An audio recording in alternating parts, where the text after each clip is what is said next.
Hey lovely, it's Yasmin from Tiny Time Big Results, and in this episode I want to address the question of whether you should put up your prices on your website. Now, this little gem pops its head up every now and again in Facebook groups, in conversations, networking events. People are talking about whether you should put your prices up or not. First of all, this is not going to be a definitive yes or no answer. Spoiler alert, I ain't going to do that for you because it's your business, you decide. You have your own inner business expert. You have your own inner innate wisdom to determine what is right for you, what feels good for you. So ultimately, it has to be a decision that is made by you. What I can share with you are the reasons why you would and you wouldn't show your prices on your website. And that's what we're going to get into in this episode. So let's talk about why you would put your prices up on your website. So if I go to a website and I see a menu of options, it gives me an understanding of what is in my affordability range. It gives me an idea as to the service that's being provided. It tells me about the business. It tells me whether it's for me, whether it might be a stretch. It just tells me how much it's going to cost. It's like if you went into a restaurant and there were no prices on the menu, you'd get a little bit, if you were looking at the menu outside the restaurant, you might feel a little bit nervous about going in because you can't see the prices. So putting your prices on your website means that people get a sense of who you are and the prices that you're charging for your different services. So it lets people know. So when someone is interested, then they already have seen the prices. So you know that there are no nasty surprises, if you like. And I don't mean that in a bad way, that if you've got an expensive product or service, that it's going to be a nasty surprise, because it's all about value. But it just means that if someone already knows that your package is $3,000, then they've already taken that into account. And when they book a sales call, happy days, they already know how much it's going to cost. And that's actually a really nice feeling, because you're not worried about having to present the price in a particular way. So putting your price on your website tells people how much things cost. Straightforward. It also is a very powerful positioning tool, because it shows people how you're positioned in the marketplace. So are you, it's a spectrum. So are you on the high-end version, the expensive version, the end of the spectrum rather, or are you on the lower end? And there's no judgment here about whether you're on the expensive or the less expensive. There's absolutely no judgment, because it is based completely on the type of business that you have. So it lets people know how much things cost, so they can determine whether it's right for them or not. And it also helps them to see your positioning as well, based on, there's lots of factors that go into price positioning. But if somebody's most expensive program is $15,000, and they kind of go, whoa, and then they see a program that is, say, $500, they think, oh, that's a really good deal. And you see how that works? So you've got a really high-end program, but then you also have something that is a lower price program or product or service. Then it helps people to make a decision. And so they do a lot of the inner dialogue before they've even spoken to you. So that's a really good reason why you would put your prices up on your website. Why wouldn't you put your prices up on your website? Well, you might find that the work that you do, it's really hard for people to understand the value of it until you have a conversation. Now, sometimes we use the question of affordability as an excuse for not doing something.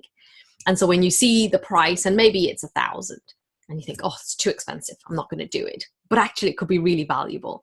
And you don't understand enough based on the sales page that you see. And when you look at the $1,000, you think, oh, it's too much. But actually, if you were to have a conversation with the person who is delivering that service, and immediately $1,000 seems like the best deal of the century, then chances are that that's the reason why that person is not displaying their prices on their website. And your business could be the same. You can share the value of what you do through a sales conversation, or you can help people to see the value through a sales conversation rather than just an online sales page. There are no right or wrong answers, unfortunately. I wish I had a magic wand and I could just say, do this, and everything will be great. Because the reality is that somebody could land on your website, could see your prices and rule themselves out. And they actually could be a really great candidate for having that sales conversation with you and, to show them the value. But because they already have looked at the prices and said, whoa, no, I can't do that. That's not in my affordability. Or they might actually say, that's too cheap. That happens too. And so, you could be missing out on those people, but you could also be missing out on those people who would never book a sales conversation with you because they don't know the price. I've often heard that where people say, I will not book a sales conversation because I don't want to be embarrassed about not being able to afford the investment. Nobody wants to be on a call and they say, oh, that's going to be $2,500, and they go, oh, I can't afford that. You don't want to be in that position, which is completely understandable. I've been there too, and I know I've avoided booking a conversation because I don't know how much it's going to be. Now, you don't just have to give a price. You could give a ballpark figure. You could give a range. That's a couple of ways around it. I like to use the positioning positioning method, if you like, where if you have a signature program and you have different ways that you deliver that, so maybe you do have a high end, maybe you have something that's kind of more medium priced and then low end. If you can show people that that is what's available, then they can make a decision based on what's right for them and their purse. So they might think, oh, do you know what? The high end is too high, but I don't want the low end. I'm going to go for the middle price. It's all about the psychology of pricing. It's fascinating. So that's one of the reasons why you really ought to aim. No, I hate saying that. I don't like saying you ought to do this. It's why I recommend or I encourage people to have a different price points to suit different budgets. So people can still do the work, but the way that you deliver the work is going to be different. And that helps if you have your prices on your website, then for people to be able to see the different prices. I've done both, to be honest with you. I've done it where I have given people the price, I've given people a range or a ballpark, and then I haven't done anything at all where they just book a sales conversation and find out. And one of the main reasons why I encourage people to just book a sales conversation and have a conversation is because the sales conversation can unearth exactly what the issue is. And you might look at a program of mine and think, oh, I don't know whether that's right for me or not, or I don't think it is, I'm not going to book a sales conversation. I might actually have something else that's really useful to you and that's more relevant for you. And so like I told you, there is no right or wrong answer. You have to make a decision based on what is right for you and your business. But most of all, do what feels good to you. If you want people to land on your website, see how much it is, and to be a qualified lead booking that sales conversation so that you're able to make the most of the time that you have by talking only to people who know how much it's going to be, then go ahead, put your prices on there. But if you're still thinking, oh, I think I'm going to lose a lot of people by putting the prices up, then don't.